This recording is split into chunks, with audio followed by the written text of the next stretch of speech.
30,000 మెజారిటీతో గెలిచి సీట్లు మూడేనా? ఏపీలో ఈసారి ఫైట్ ఎంత టైట్గా ఉండబోతుందో చెప్పేందుకు అనేక సర్వేలు ఉన్నాయి. అలాగే అనేక అంచనాలు కూడా వెలువడుతున్నాయి. అటు అధికార వైసీపీ కానీ, ఇటు విపక్ష తెలుగుదేశం కూటమి కానీ ఈసారి ఎన్నికలను జీవనర్మరణ సమస్యగా తీసుకుంటున్నారు. 600 ఈసారి గెలవాల్సిందే అని పట్టుబడుతున్నారు. దాంతో ప్రతి ఓటు కీలకంగా మారుతుంది.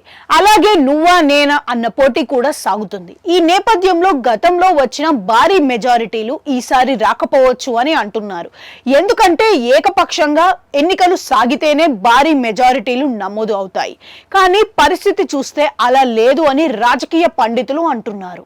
ఈ నేపథ్యంలో ఈసారి భారీ మెజారిటీలు ఎక్కడ వస్తాయి అన్న దాని మీద అప్పుడే అన్వేషణ మొదలైంది. కనీసం పట్టుమని 10 సీట్లలో కూడా భారీ మెజారిటీలు వచ్చే సీన్ అయితే ఉండదని అంటున్నారు. దాంతో ఈసారి స్వల్ప మెజారిటీలతోనే గట్టెక్కే నేపథ్యం ఉంది అని అంటున్నారు. మరోవైపు చూస్తే 30,000 భారీ మెజారిటీలు ఈసారి చూడగలుగుతామా అన్న చర్చ కూడా సాగుతుంది. ఇదే 2019లో అయితే ఏకంగా 20,000 మెజారిటీలు పైబడిన సీట్లు చాలానే ఉన్నాయని చెప్పుకోవచ్చు. అలాగే 30,000 మెజారిటీ దాటినవి కూడా 10ల సంఖ్యలోనే సీట్లు ఉన్నాయి. అలాగే 1,00,000 దాటిన మెజారిటీలు వచ్చాయి. ముఖ్యమంత్రి వైఎస్ జగన్ కి అయితే 90,000 ఓట్ల మెజారిటీ వచ్చింది. అదే ఊపులో 40,000, 50,000 మెజారిటీలు కూడా టచ్ చేసిన సీట్లు అనేకం కనిపిస్తున్నాయి. ఇవన్నీ వైసీపీకి గెలిచిన సీట్లుగానే ఉన్నాయి. ఎందుకంటే భారీ ప్రపంచనం జగన్ కి అనుకూలంగా 2019 ఎన్నికల్లో వీక్షించింది. జగన్ నాయకత్వంలో వైసీపీకి 151 సీట్లు ఆనాడు లభించాయి. అదే సమయంలో టీడీపీకి కేవలం 23 సీట్లు మాత్రమే వచ్చాయి. జనసేనకు 1 ఓటు దక్కింది. ఇదిలా ఉంటే ఈసారి ఫుల్ టైట్ గానే ఎన్నికల యుద్ధం సాగుతుంది. దాంతో ఎవరికి భారీ మెజారిటీలు వస్తాయన్నది కూడా చర్చ మొదలైంది. బడా నాయకులు, బిగ్ స్టార్లు కూడా పెద్ద మెజారిటీలు సాధించగలరా అన్న డౌట్లు వస్తున్నాయి. ఏపీలో మొత్తం ఉన్న 175 సీట్లలో దాదాపుగా 80% సీట్లలో ఈసారి మెజారిటీలు 10,000కు మించి ఉండకపోవచ్చు అన్న అంచనా కూడా కడుతున్నారు. ఆ 20%లోనే 10,000 దాటే మెజారిటీలు నమోదయ్యే అవకాశాలు ఉన్నాయని అంటున్నారు.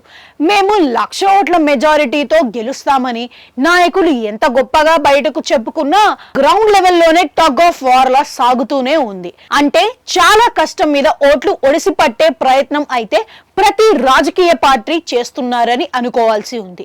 ఈ నేపథ్యం నుంచి చూస్తే ఒక ఆసక్తికరమైన అంశం బయటకు వస్తుంది. 30,000 పైబడి గెలిచే సీట్లు 3 అంటే 3 మాత్రమే ఈసారి ఉంటాయని అంటున్నారు.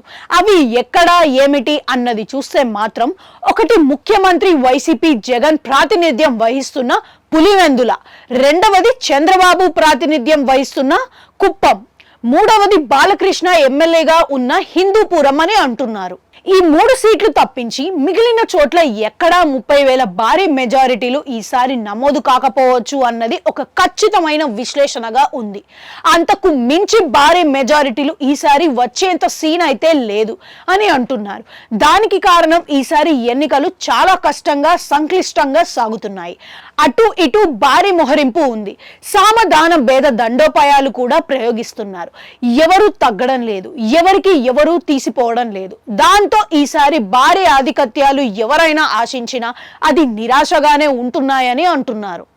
ఆఖరుకు నారా లోకేష్ అయినా, పవన్ కళ్యాణ్ అయినా టైట్ ఫైట్ మధ్యనే పోరాడుతున్నారు అన్నది ప్రస్తుతానికి అందుకున్న సమాచారం మేరకు వస్తున్న బోగట్ట. సో భారీ మెజారిటీలు ఈ ఎన్నికల వరకు మర్చిపోవచ్చు అన్నది తలపండిన రాజకీయాల పెద్దల మాట.